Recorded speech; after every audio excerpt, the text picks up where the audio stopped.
যুক্তরাষ্ট্রের শান্তি পরিকল্পনার কিছু শর্ত মেনে নিয়ে জিম্মিদের ছেড়ে দেওয়ার প্রস্তাব দিয়েছেন হামাস। এরপরই ইসরায়েলকে গাজায় অবিলম্বে বোমাবর্ষণ বন্ধের আহ্বান জানিয়েছেন মার্কিন প্রেসিডেন্ট ডোনাল্ড ট্রাম্প। শনিবার রয়টার্স জানিয়েছে, নিরস্ত্রীকরণ সহ কিছু জটিল বিষয় এখনো অনিশ্চিত। তবে ইসরায়েল বলেছে, হামাসের প্রতিক্রিয়ার পর জিম্মি মুক্তির প্রাথমিক প্রস্তুতি নিচ্ছে তারা।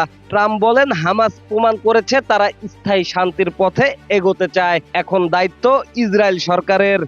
তিনি সতর্ক করেন, বোমা বর্ষণ চললে জিম্মিদের নিরাপত্তা মুক্তি সম্ভব নয়। কিন্তু গাজার বাসিন্দারা জানিয়েছেন, ট্রাম্পের আহ্বানের পরও ইসরায়েলি গোলাবর্ষণ অব্যাহত রয়েছে। তালাতিনি সড়ক, রিমাল ও খান ইউনুস এলাকায় নতুন হামলার খবর পাওয়া গেছে। এখনো পর্যন্ত ইসরায়েল সরকার কোনো আনুষ্ঠানিক মন্তব্য করেনি।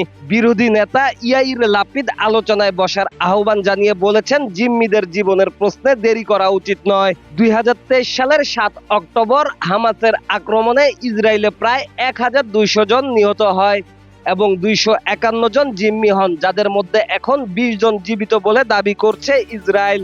অন্যদিকে গাজার স্বাস্থ্য কর্তৃপক্ষ জানিয়েছে, ইসরায়েলি অভিযানে এখন পর্যন্ত 66,000-এরও বেশি মানুষ নিহত হয়েছেন, বেশিরভাগই সাধারণ নাগরিক।